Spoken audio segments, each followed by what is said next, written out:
Listo.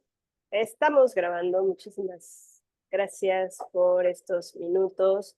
Y bueno, por favor, cuéntenme sobre pues estas exploraciones que hacen en torno a temas a los que cuesta muchísimo trabajo, incluso leerlo, ¿no? En la prensa, de repente, darte cuenta de que a los seres humanos nos han vendido un poco la idea de que somos pues como un producto más, ¿no? Y de esa manera suceden tantas cosas, como es el caso de esta serie. Pues, ¿cómo les sacudió el corazón?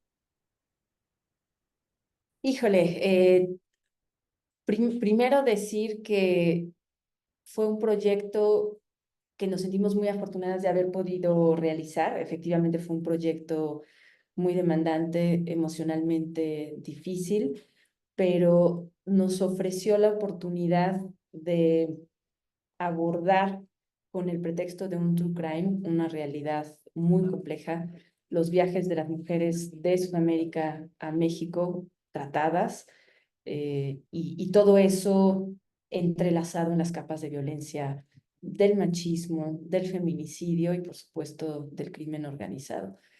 Y creo que lo que nos dio luz en todo el camino pues son las historias de las supervivientes y por supuesto de las víctimas y la fortaleza de las madres y de los familiares.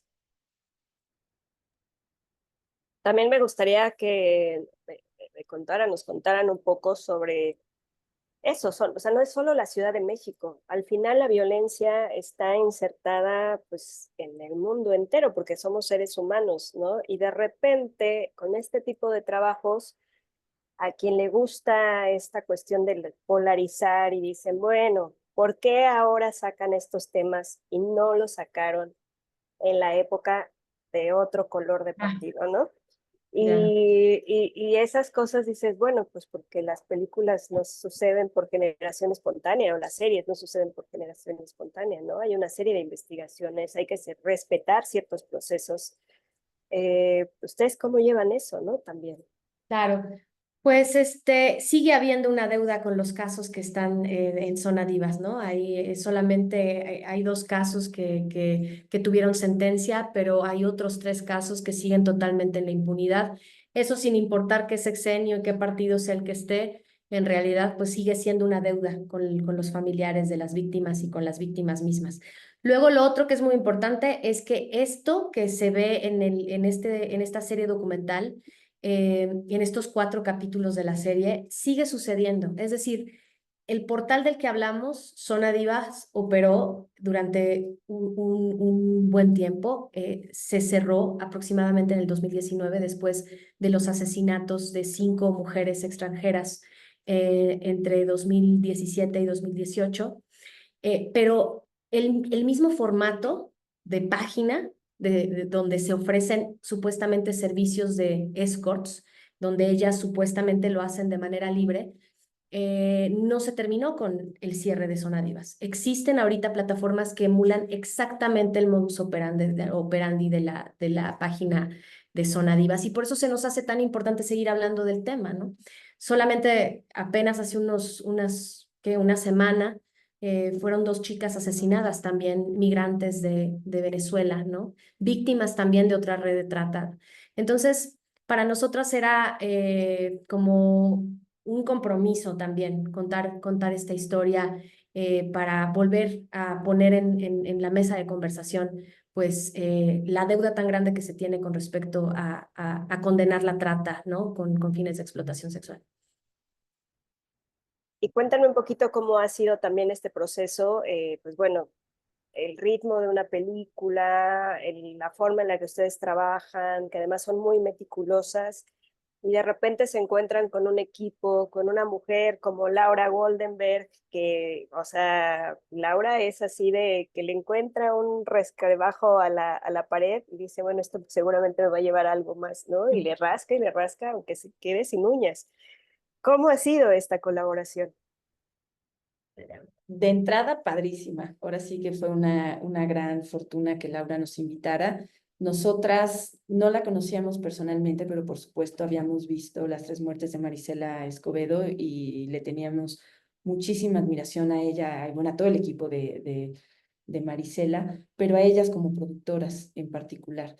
Cuando nos invitaron, fue un proceso de conversación, de poder nosotras entender cómo es que íbamos a colaborar, de tener libertad para poder hacer una propuesta, pero al mismo tiempo también entender que era una conversación donde nosotros no íbamos a ser las únicas que iban a tomar decisiones, sino que este proyecto, como terminó siendo, iba a ser una discusión constante entre nosotras, entre el equipo de producción y alimentándonos, por supuesto, de todo el equipo de periodistas que nos permitieron realizar la investigación.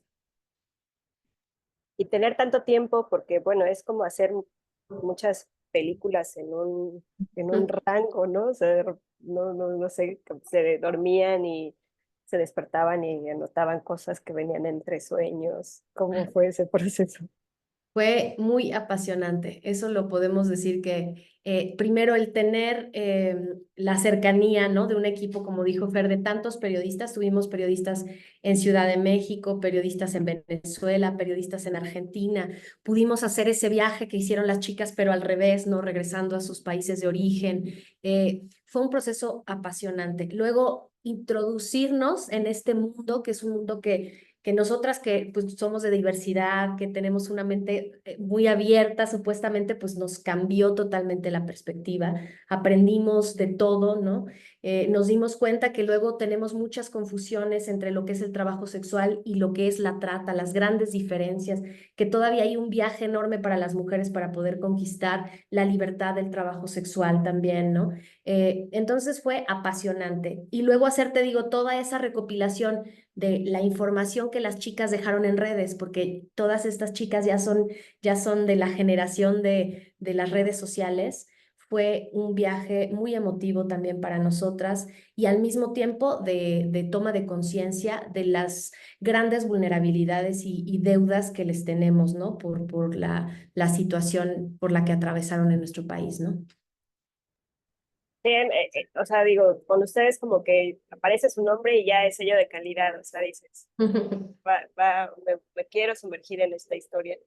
Pero pensaba justo hace poco que vino Jodie Foster a presentar esta serie de True Crime, ¿no? Que también trabaja con una mexicana y que dices, con esos presupuestos y con estas historias que podrían ser reales, pero van con un poquito más de maquillaje, ¿no? Y con ustedes es de, sí que se vacía el alma, pero luego es de decir, a ver, o sea, tú puedes ser parte de, al momento de que le das play a un video o a estas cuestiones que llegan por redes sociales y cadenitas y que dices, ay, a ver, o se te activa nada más con abrir la red social, ¿no? Sigue, el delito de la trata con fines de explotación sexual es muy complicado de investigar y de imputar y de proseguir en términos de justicia. Una de las cosas que entendimos relativamente pronto en la investigación es que no es una estructura jerárquica, no es una organización criminal que tenga pocos elementos, sino que está completamente atomizada. Funciona a base de células que le dicen, a modo de un eufemismo, agencias, como si fueran agencias de modelo, pero son agencias de explotación sexual, de trata, que se encargan, o sea, son muchísimos actores, muchísimas células que tienen a su vez muchos jugadores. Las personas que enganchan a las mujeres en sus lugares de origen, los que las trasladan, los que las hacen pasar por migración, las autoridades de migración coludidas, los que las retienen y finalmente también los que se benefician por su explotación sexual. Entonces, es muy complicado, es una estructura como muy difusa y además de todo eh, hay como una disparidad muy marcada entre esta realidad tan compleja y las legislaciones que existen. Entonces, Y bueno, si eso le sumas la nueva tecnología, eso lo hace todavía más complicado. Lo que dices tú, que también es una reflexión que queremos hacer con esta serie, es decir, los consumidores, ¿no? También los que entran a estos sitios contratando supuestamente servicios de mujeres que libremente se anuncian, hacerse esa pregunta, ¿no? Si no detrás de eso, efectivamente estas chicas sí están siendo tratadas y son víctimas, ¿no? Entonces creo que es como también una toma de conciencia también de la sociedad civil, ¿no? Sí, al final las decisiones están en manos de todos, ¿no? Claro. Ay, mujeres, pues muchísimas gracias por Mm. estos minutos y qué alegría saberlas involucradas en proyectos así, donde se dejan el pedacito de alma. ¿Ya qué les queda de corazón en el pecho? Ah, Al contrario, fíjate que sí fue muy fuerte hacer esta serie, hablar con las familias, ver las historias tremendas, ¿no? Tuvimos acceso a información muy, muy delicada, pero yo creo que nos ha hecho al contrario, como que sentir que contar estas historias nos da sentido a nosotras y nos hace de alguna manera más fuertes. Las personas. Así es. Muchas gracias. No, muchas gracias, Saray. Cuídate mucho, Saray, qué padre. Igualmente voy a parar.